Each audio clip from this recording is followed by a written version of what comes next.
한국선교유적연구회장님이신 서만철 회장님의 충남 기독교 선교 유적의 한국 선교 역사적 의미와 활용에 대해서 기조 강연이 있겠습니다. 우리 큰 박수해 주시기 바랍니다.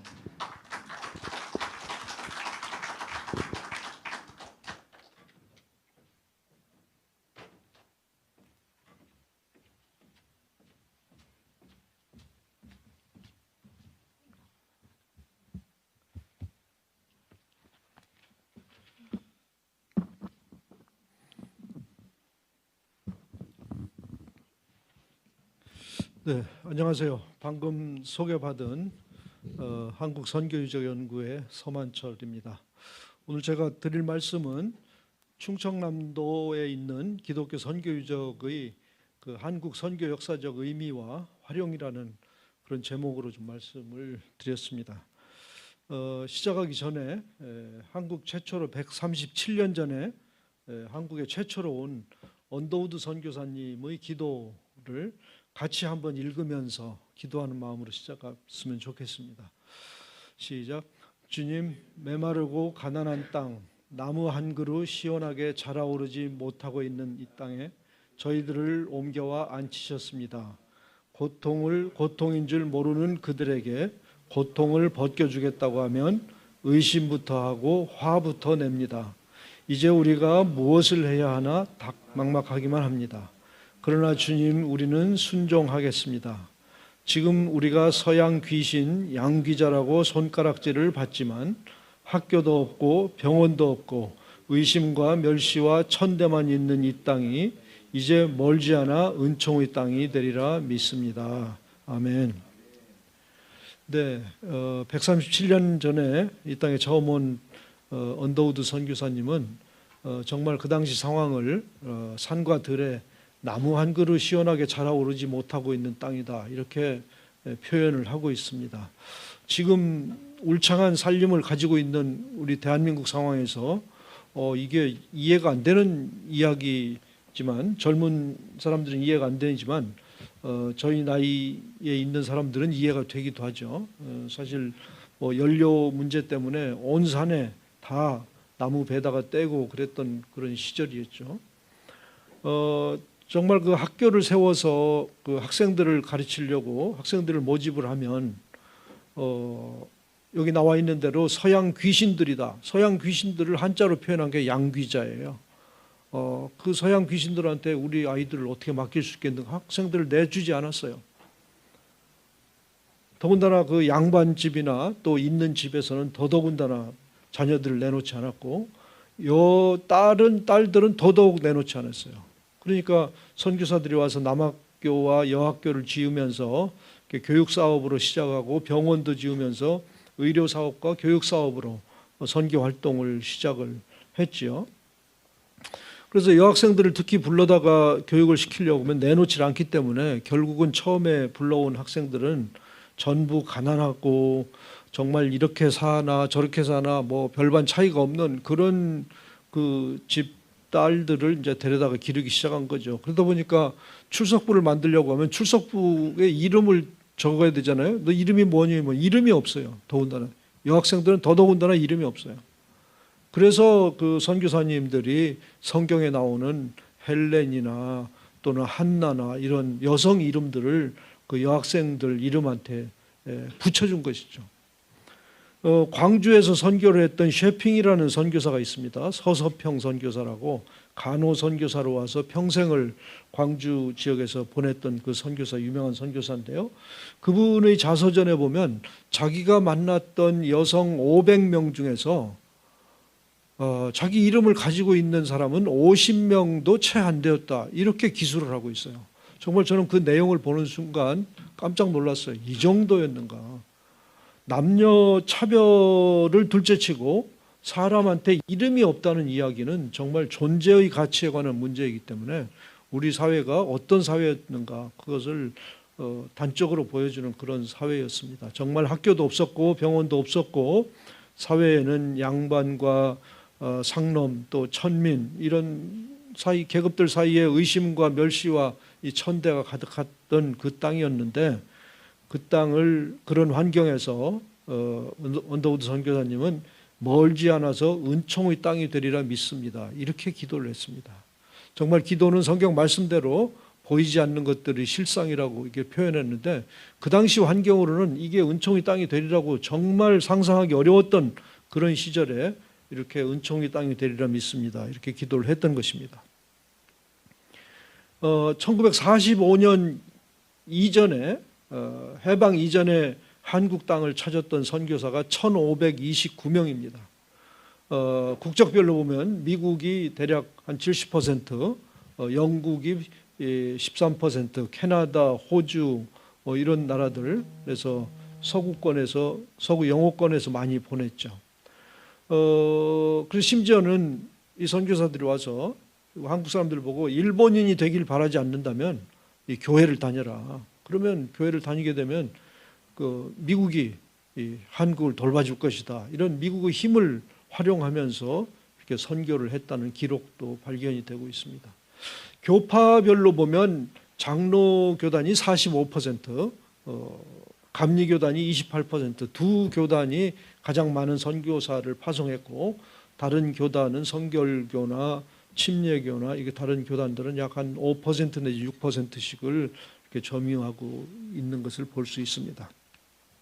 그래서 선교 100주년이 되는 그 기간 동안은 이 사진이 1984년에 한국 선교 100주년 되는 그런 행사의 선교대회 사진인데요. 정말 많은 사람들이 여기에 모였었죠. 이때까지는 한국을 찾은 외국인 선교사 숫자가 거의 3,000명에 달하는 2,956명에 달했습니다. 이게 이제 숫자적으로 이렇게 말하면 그게 뭐 많은 건지 작은 건지 이런 개념이 없을 수 있는데요. 미국에서 파송한 그 선교부의 그 통계 발표에 의하면 세계 어느 나라 어느 민족한테 보내는 그 선교사 비율보다 한국은 3배 많은 선교사를 보냈다. 이렇게 보고를 하고 있습니다.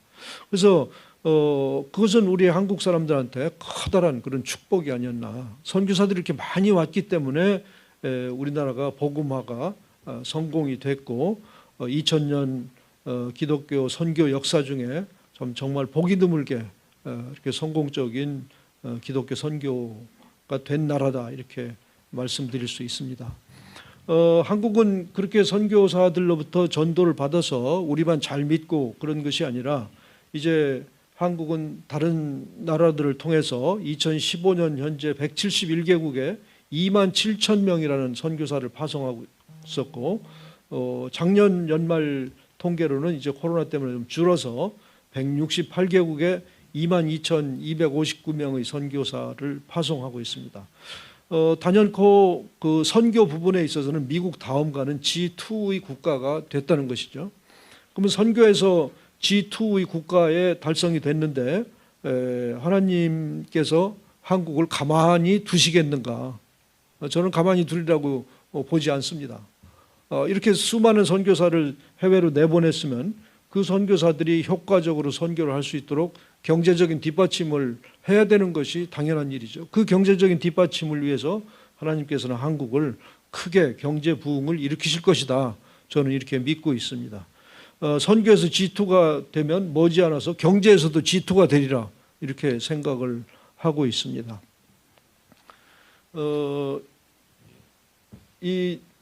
얼마 전에 한 2달 전에 국제기구에서 한국의 국가 경쟁력을 발표를 한 적이 있는데요.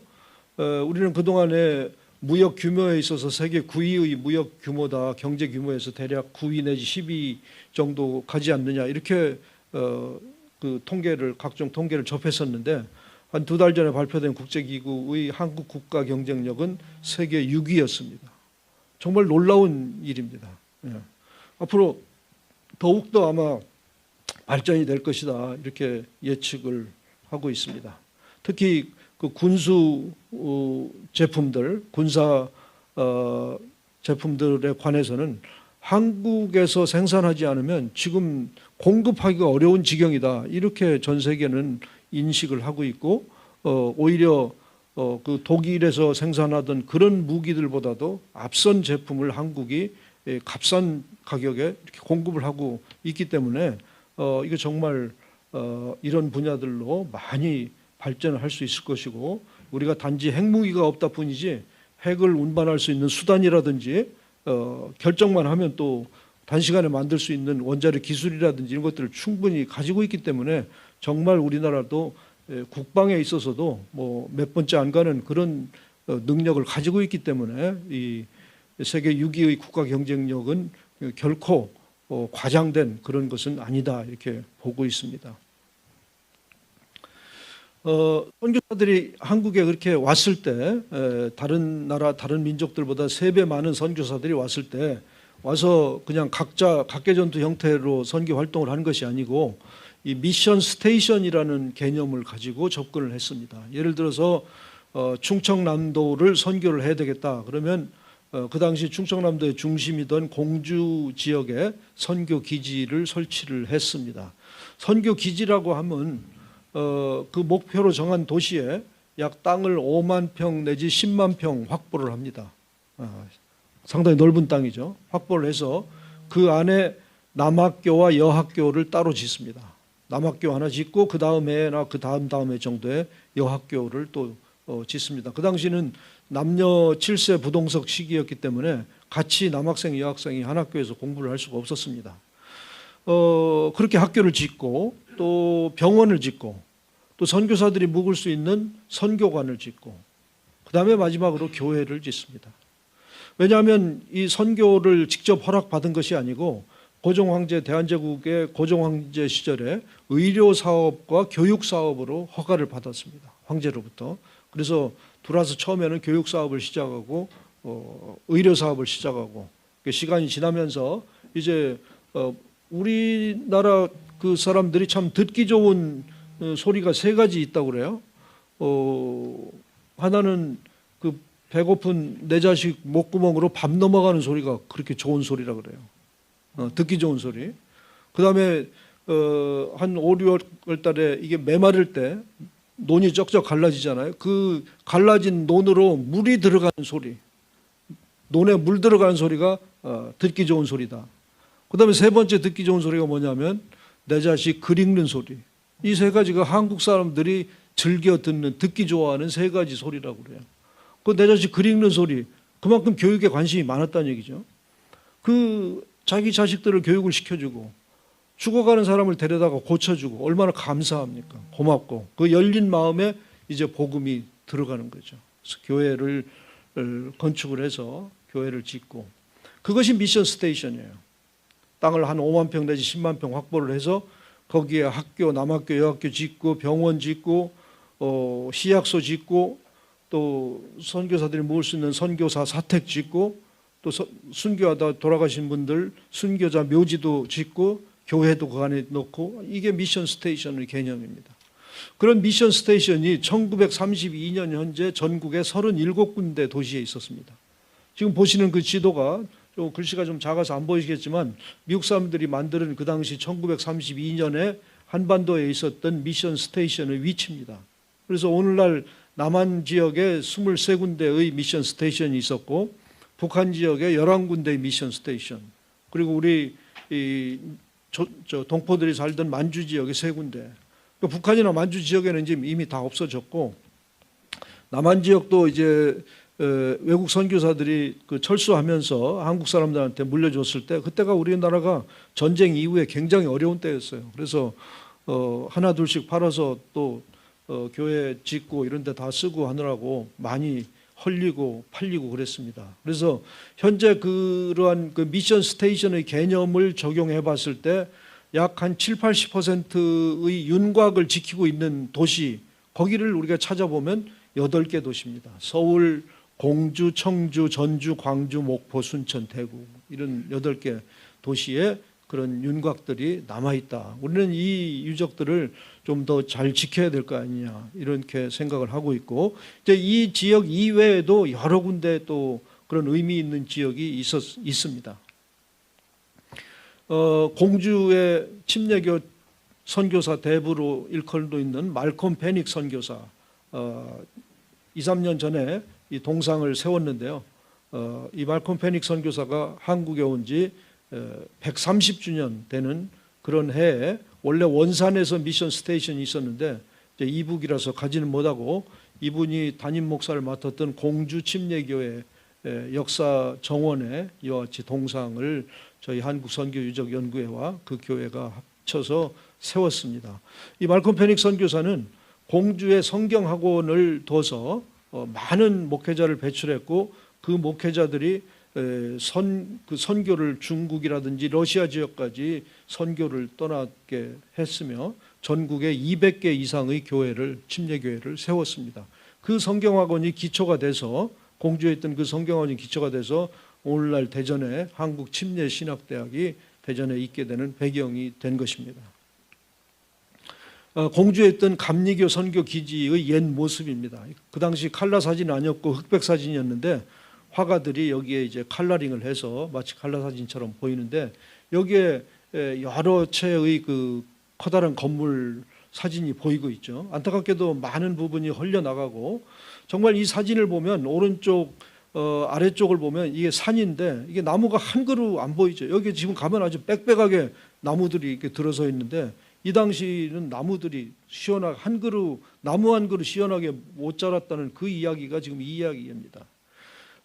이렇게 많은 그 언덕에 이렇게 성과 같이 선교 기지가 존재했었는데 다 헐려나가고 지금 왼쪽 아래 큰 집 한 채만 남겨져 있습니다.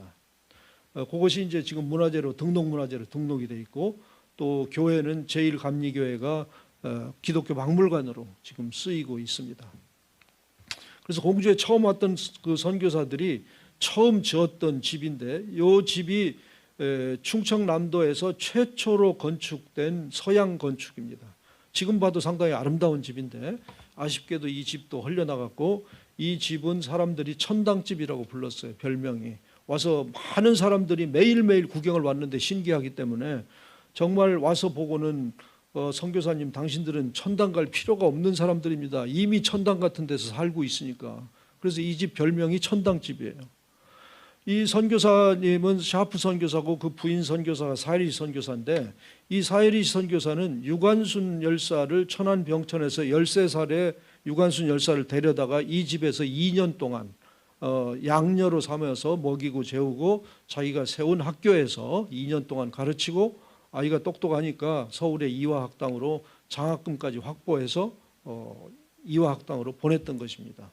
그래서 충남 최초의 서양 건축일 뿐만 아니라 특별히 3.1운동의 꽃인 독립운동의 꽃인 유관순 열사가 살던 집이기 때문에 우리는 이 집을 다시 복원해서 유관순 교육관으로 이름을 붙이자 하고 제안을 하고 있습니다. 특히 유관순 열사의 스승되는 사이리 선교사는 공주뿐만 아니라 충남 전역을 다니면서 또 충북 충주라든지 이런 데까지 다니면서 20개의 여성 교육기관을 설립했습니다. 지금 생각하는 그런 학교 번듯한 4층 5층 콘크리트 빌딩의 학교 건물은 아니었지만 그래도 가는 곳마다 불러 모아서 초가집이라도 한 채씩 구해서 학생들을 불러 모아서 가르치고 유치원을 열고 했던 곳이 20개인 지역입니다. 그래서 정말 근대 여성교육의 충청 지역의 근대 여성교육의 어머니다 이렇게 불러도 손색이 없는 그런 분이고 특별히 그분의 제자 중에 유관순 열사가 있고 또 한국 최초의 여성 목사인 전밀라 목사가 있고 또 한국 최초의 여성 경찰서장인 노마리아 경찰서장도 대구 지방에서 여성 경찰서장을 역임한 바 있는 그 이외에도 수많은 독립운동가들을 배출을 했습니다. 그분들이 사시던 그런 선교사 가옥이 지금 한 채가 남아 있고 이곳에서 많은 기념 사업을 하고 있습니다. 이 사진은 2019년이 마침 1919년으로부터 100년 되는 3.1운동 100주년 기념의 해에 13살 유관순을 데려온 사이리 선교사님과 일찍 순교한 그분 남편이 한 가족으로 양녀로 삼았기 때문에 한 가족이었기 때문에 그 가족을 기념해서 이 기념 동상을 100주년 기념 사업으로 유관순 열사가 다니던 학교 그 뒷동산에 이와 같이 기념 동상을 세웠습니다. 지금은 많은 사람들이 순례를 와서 기념사진을 찍는 그런 장소가 됐습니다. 공주에는 이와 같은 선교사 묘지가 있는데요. 이 선교사 묘지도 이와 같이 정비를 최근에 했습니다. 그런 말씀을 드리고요.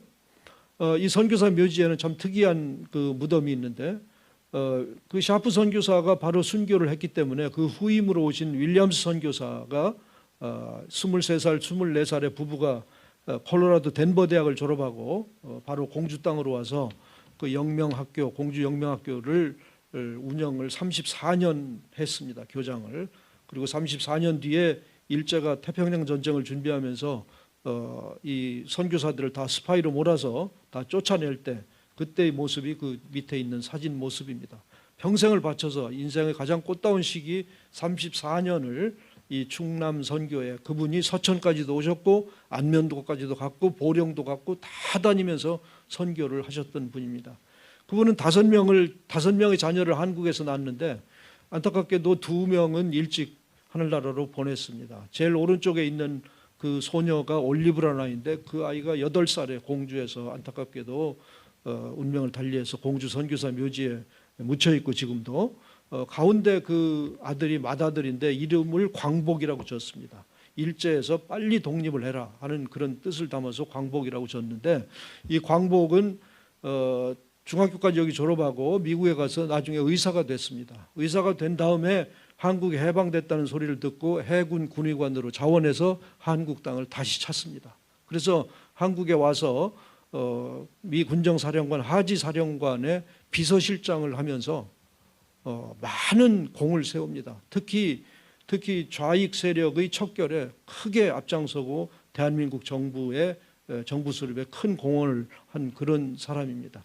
이 사람은 특별히 미국으로 돌아간 다음에 임무를 마치고 미국으로 돌아간 다음에 의사로서 특히 암 전문가로서 큰 활동을 했고 흡연이 폐암의 원인이 된다는 그런 결과를 낸 사람입니다. 그리고 임종시에는 87세 임종시에는 내가 그 어린 시절 보냈던 그 공주 영명동산 내 어린 여동생 올리브가 묻혀 있는 그 옆에 묻어달라 이렇게 유언을 해서 한국에 와서 다시 묻혔습니다. 정말 우리 가슴을 울리는 그런 그 사례가 되겠죠. 3분 남았다고 벌써 3분이 지났나요? 이제 서천 이야기를 좀 해야 되겠습니다. 지역마다 이 교회 강경에 있던 교회고요. 강경교회고 요거는 요것도 강경에 있던 그 학교 만동여학교라는 모습이고요. 그 교회의 모습이고 요거는 천안에 있던 천안교회의 모습입니다. 특히 신사가 있던 터를 뭉개고 여기다 다시 교회를 진 그런 성환 감리교회의 모습이고요. 이것은 온양에 있던 작은 교회의 모습이고 이것은 홍성에 있던 한인 교회의 모습입니다. 지금 어딘지 제가 알 수가 없어서 혹시 여기 계신 분 중에 이런 데를 아는 분이 있으면 좀 알려주십사고 제가 사진을 보여드리는 겁니다. 대천 해변에 수련 시설을 운영을 했었고 이렇게 수련을 했던 모습입니다. 이것은 대전에 최초로 교회가 설립될 때 선교사들이 설립하던 그런 모습입니다. 대전 제1감리교회의 모습이죠. 이것은 시약소, 공주 시약소의 운영이고 유치원을 운영할 때의 모습이고 한국 전국에서 최초로 어린이들한테 우유를 보급하던 우유 보급소의 사진입니다. 이것을 이제 도청이 대전으로 옮겨가면서 대전에서도 해달라고 그래서 대전 영화원을 지어서 우유 보급을 했던 사진이고 그 당시 1930년대에 우량아 선발대회를 했습니다. 이렇게. 네, 그 야구도 역시 선교사들이 가져와서 공주에서 공주고등학교가 배출한 세계적인 투수 박찬호가 나오게 된 배경이 여기에 있었죠. 축구도 도입을 했고 안면도 면사무소 앞에 와서 영사기를 들고 와서 영화 상영까지 했습니다. 그 시대에 이렇게.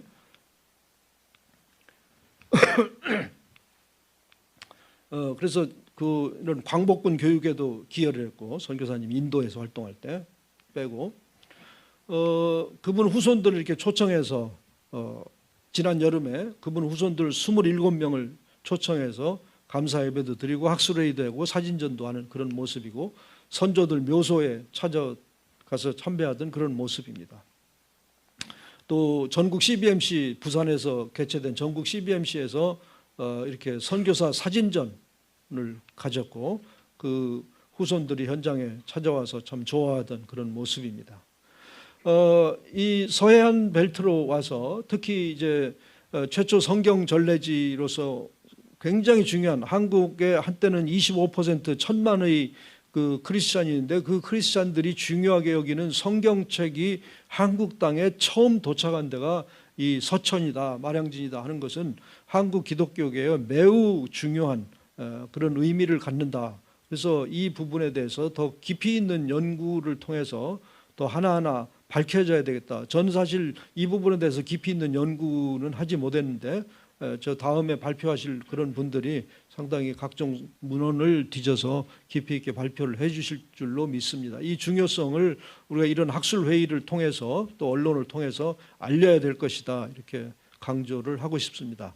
그 당시 그 알세스도가 항해할 때의 그 지도인데 이 중국 동해안 쪽은 상세하게 이 해변이 표시가 되어 있는데 한국 서해안 쪽은 뭐 대략 뭐 구렁이 담 넘어가듯이 그려놓았어요. 이게 그만큼 이제 잘 안 알려졌다는 얘기죠. 그래서 이 실측도 할 겸 또 배들이 와서 통상도 요구하면서 그 과정에서 이제 성경을 이 서천 땅에서 전하게 됐던 것이죠. 예. 그리고 또 이 서천 앞바다에 그 어청도 앞바다에서 한국 선교의 대부격인 감리교의 아펜젤로 선교사가 안타깝게도 해난 사고로 1902년 6월 12일에 익사를 했는데 거기에 관한 최근의 기록을 찾은 사진이 있어서 소개를 합니다. 이 말 타고 그 당시에 다니면서 선교하던 모습인데 말 탄 사람이 바로 그 아펜젤로 선교사의 그 한문 선생이었던 그런 사람인데 이 한문 선생이었던 미스터 조와 또 정신여고 학생 목포로 데려다 주기 위해서 같이 태우고 갔던 그 사람들을 그 배 밑에 3등 칸에 타고 있던 그 사람들을 구해내기 위해서 아펜젤로가 내려갔다가 다 빠져나오지 못하고 이렇게 실종이 되고 말았습니다.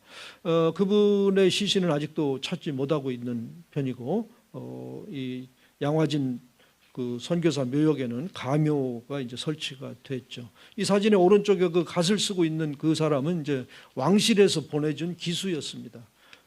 아펜젤로 선교사가 배제학당을 최초의 근대학교인 배제학당을 만들었기 때문에 왕실에서도 중요한 사람이다. 그래서 이 보디가드로 이렇게 기수를 보내줬어요. 그 기수를 데리고 다녔다는 것은 왕실이 보호하는 사람이다. 이런 것을 나타내 주는 것이죠. 그래서 이랬는데 그 기수인 그 사람은 아펜젤로 죽을 때까지 헌신했고 심지어는 자기가 죽었을 때 자기 화장에서 죄를 아펜젤로가 순교한 그 어청도 해역에다가 뿌려달라 이렇게 유언을 하고 죽었어요. 그래서 그런 내용이 지금 이 편지에 나오고 있습니다. 이 엽서에.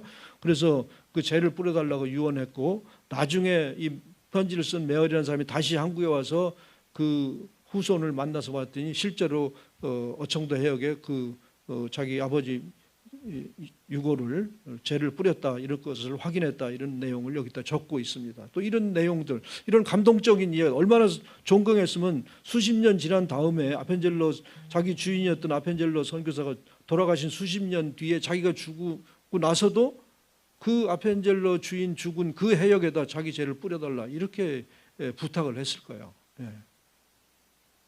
이런 분들이 아펜젤로 순직 기념관을 서천에서 이렇게 운영하고 있다는 것에 대해서 감사 말씀을 드리고 또 이제 보령에는 한국에 온 최초의 기독교 선교사 기칠라프를 기념하는 기념비도 있고 그리고 기념교회도 또 있습니다. 그래서 어떤 기독교 형성의 주요한 요소가 성직자와 성경이다 이렇게 본다면 성직자가 최초로 이 성경이 최초로 온 데는 서천이고 또 성직자가 선교사가 최초로 온 데는 보령의 지역이다 하는 의미에서 서천과 보령 지역이 이 천만 한국 기독교계에 엄청나게 중요한 위치를 차지한다 이렇게 말씀을 드릴 수 있습니다. 그래서 결론적으로 말하면 다양한 교파, 침례교나 감리교, 장로교, 성결교, 구세군 다양한 교파의 선교 현장이었던 이 강경과 또 미션 스테이션이 있었던 공주 이거를 이제 기독교 순례 루트로 활성화를 해야 될 것이고, 충남에서 지금 어느 정도 이제 찾는 발길들이 많아지고 있습니다. 또 한 벨트가 이제 서천의 김인전 공원, 마량진, 고대도, 이 원산도에 이르는 충남 서해안 기독교 순례 벨트를 조성해서 여기도 또 역시 활성화를 해야 되겠다. 그래서 한국 기독교의 최초의 성경 전례가 있었던 것, 또 최초의 선교사가 방문했던 이런 지역으로 특화를 시킨다면 충분히 그 근거가 있는, 신앙적으로나 학술적으로나 근거가 있는 그런 사업이다, 이렇게 이야기를 할 수 있고, 특별히 그러려면 거기에서 안내를 할 때 그 설명할 수 있는 풍부한 스토리텔링 거리가 있어야 됩니다. 그런 스토리텔링 거리는 이제 연구를 통해서 자꾸 밝혀내야 되겠죠. 또 아까 보여드린 바와 같이 윌리엄스 선교사 후손을 초청했던 것 같이 서천과 보령 지역에서도 귀칠라프 선교사나 또는 성경을 최초로 전해주었던 그 맥스웰 선장의 후손들이나 이런 분들도 초청을 해서 그런 행사를 갖는 것도 의미가 있는 일이라는 말씀을 드리고, 또 귀칠라프의 기착지 논란이 좀 있긴 하지만 이런 부분도 앞으로 점차 해결해 나가야 될 그런 일이다 생각이 되고, 특별히 이 최초로 전래된 성경이 어디 있느냐, 이게 그 첨사였던, 오늘날 말하면 그 공무원 신분이 그 사람이 받아가지고 그걸 아무렇게나 처리를 했을 리가 만무해요. 그래서 그거를 틀림없이 어딘가는 보고를 했을 것이고, 그것이 어딘가는 귀중하게 수장고나 이런 데 들어있을 것이다, 이렇게 예측을 하는데, 그 부분을 좀 적극적으로 찾아서 서천으로 가져오는, 그러면 서천에 이거 보배가 될 것이고, 나는 이것을 찾는다면 대한민국의 이 보물로 지정을 해야 된다고 생각을 합니다. 자, 이상 저희 발표를 마치도록 하겠습니다. 감사합니다. 우리 기조관영을 해주신 서만철 회장님께 큰 박수 부탁드립니다. 서천 마량진의 성경 전래지 아펜젤러 순직 기념관, 보령의 원산도 고대도 등을 하나로 묶고 하나의 순례 코스를 제안해 주는 것을 제안해 주셨습니다. 서천, 보령, 기독교 유적을 통합적 시각으로 스토리텔링을 하면 좋은 순례 지역이 될 것이다 라고 말씀해 주셨고요. 서천의 기독교 인물들을 복합적인 시각으로 연구해 볼 필요가 있다. 한 사람 한 사람이 아니라 이상재, 김규배, 김인전, 송인면 네 분에 대해서 스토리텔링을 하면 좋은 역사적인 또 이야기거리들, 또 자원들이 될 거다라고 말씀해 주셨습니다. 또 관련 유적지에 대해서 더 깊이 있는, 심도 있는 연구, 또 학술 세미나, 또 후손들을 초청하여서 다양한 시각적인 모습을 보여준다면 더 발전할 것이다 라고 말씀해 주셨습니다. 다시 한번 우리 서만철 회장님 위해서 큰 박수 한번 부탁드리겠습니다.